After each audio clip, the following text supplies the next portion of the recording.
Good morning, everyone, and welcome back to this new appointment with the morning briefing. Today is Thursday, May 1st. Happy Labor Day to all European workers and to the Americans. In short, I will renew the wishes in September. Perfect. Let's start with a recap of yesterday. In short, a day that was, well, as expected. It was supposed to be a bit of a wait during the morning.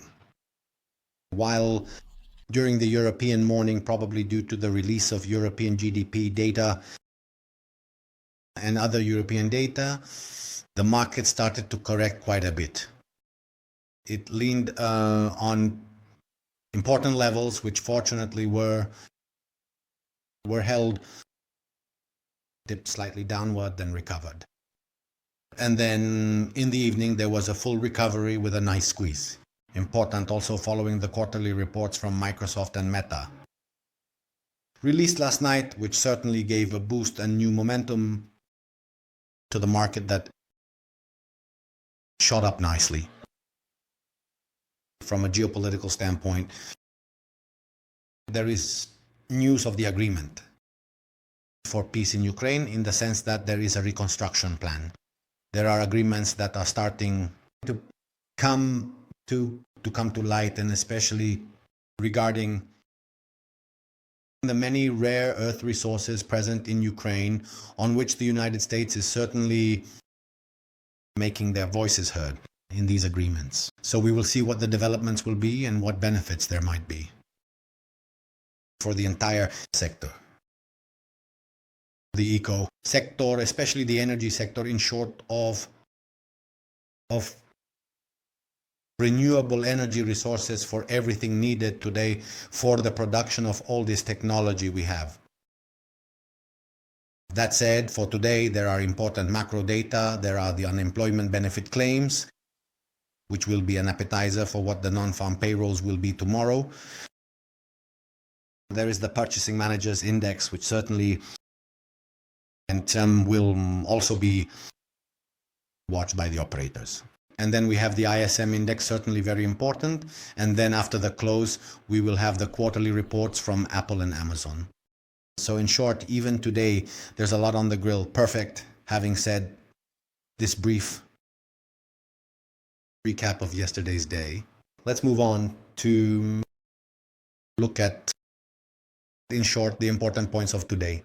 In short, those that we can identify. Let's start with the Nasdaq. This is always a 5-minute chart. At the moment, we are working in short on the rise above the BC3 levels. In short, this is the BC3 level that is forming now.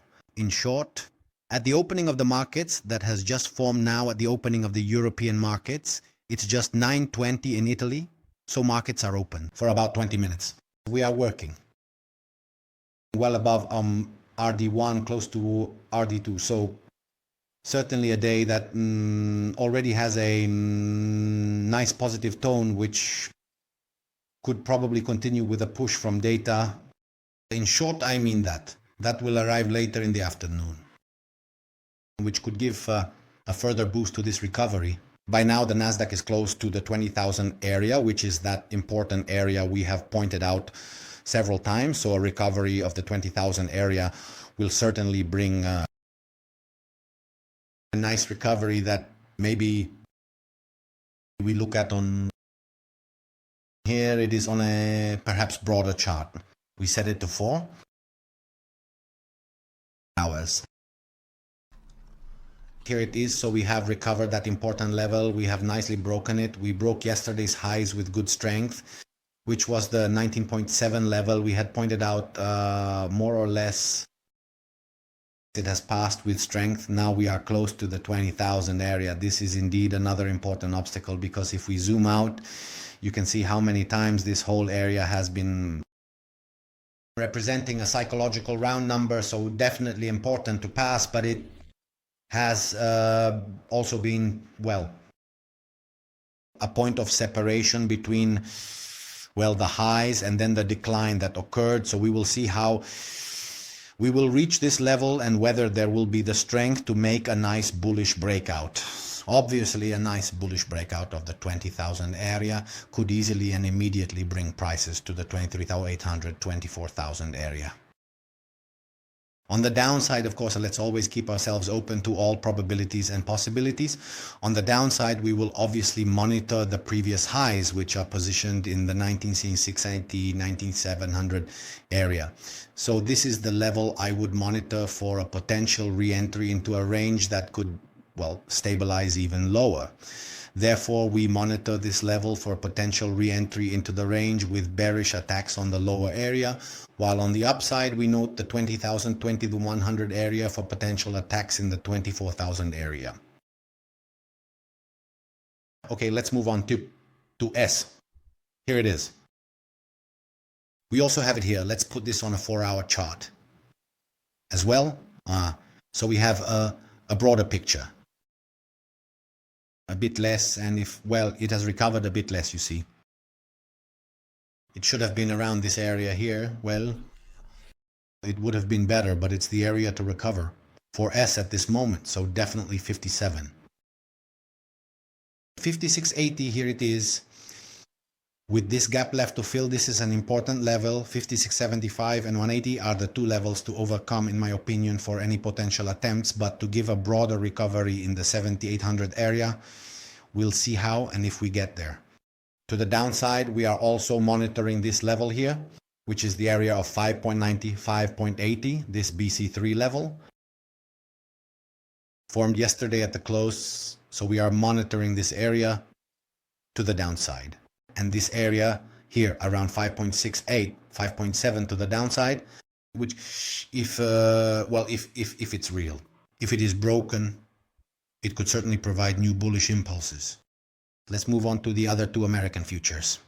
Here they are. This is the Dow Jones. It has also made a nice recovery, working above 40,000, so close to 41,000, which is the area to surpass at the moment for potential moves towards these zones of 41,500, 42,000.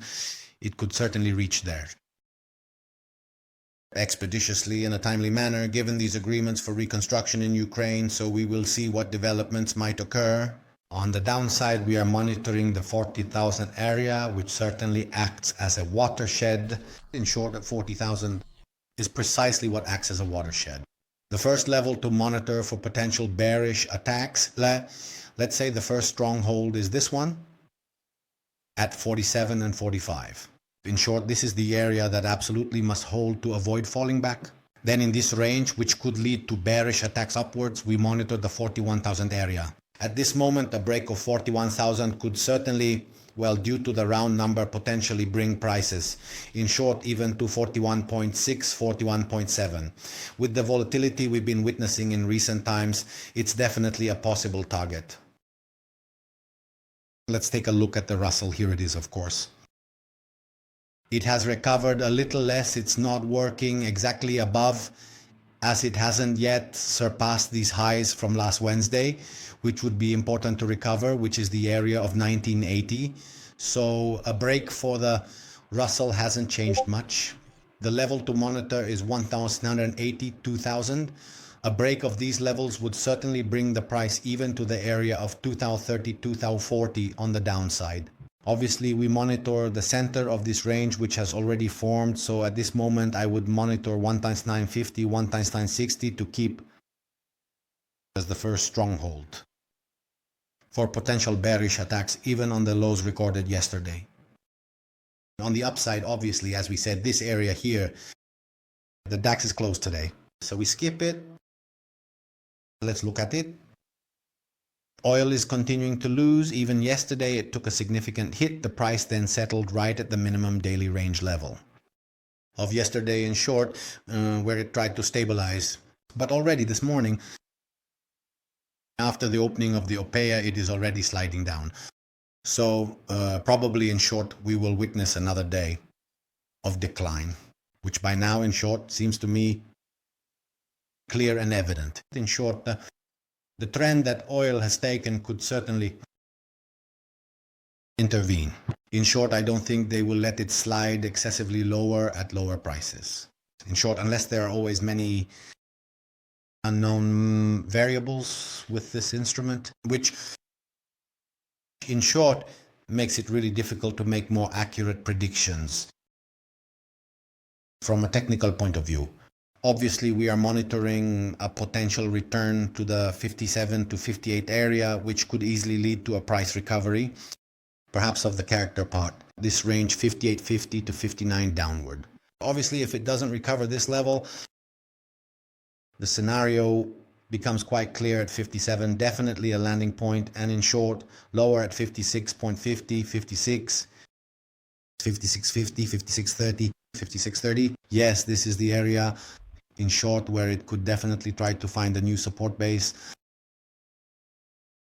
Corrected yesterday. Also for them, in short, it settled yesterday on the levels we indicated. From here, a nice recovery started, stopping right in the area that we had indicated with a possible range. In the past, some subsequent tests of the area downward, probably also due to the strong recovery of the stocks. It broke the level of 3,280, 3,275 that we had indicated yesterday as well, and continued downward, settling right at 3,230, which we also pointed out yesterday. Now, the next level as a target for this decline could easily be this area around 3180. So from an operational standpoint, we monitor HV. Therefore, a recovery to 3250 could bring prices to the RD arrow, and the break could lead to a test at this beautiful level, which then corresponds to RD2 downward. Obviously, as we said, we monitor SD1. The height of SD1 would certainly give an additional bearish push. SPX, in short, a similar situation if we are above 560. So a good recovery for SPX as well. Now, on the upside, in short, the levels to monitor at this moment, if a 5670 were to be broken with strength, and 5680 were to be broken with strength, I expect a recovery, probably even Fenina, in the area of 56 and 50 downward. Obviously, we are going to monitor this area here, which seems more interesting to me, 5530, 5540, where yesterday, in short, quite a bit of movement formed over the last few days, not just yesterday, which halted the rise. And then as an additional, in short, at the level of important support, the area of 5.5.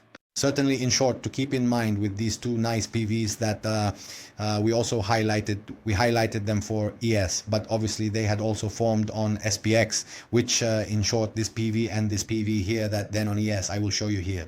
Here it is. These are the two here that we highlighted yesterday at 5.5 and 17, which then held. In short, this is the entire opening range from yesterday. Okay. So having said that, for SPX, we need to take a quick look at Bitcoin, which has recovered a little bit, but essentially they remain within the range.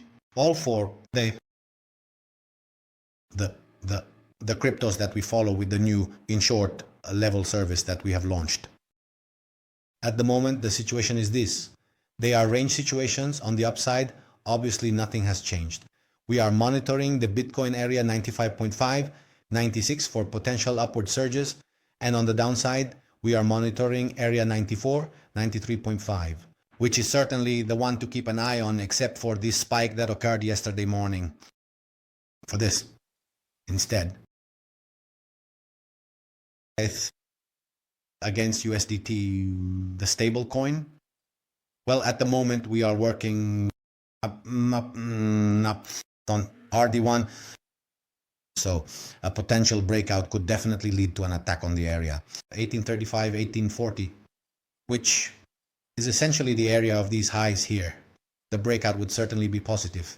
On the downside, we monitor these BCC3 range levels, which then correspond to a whole series of lows. So definitely SD2 is to be monitored.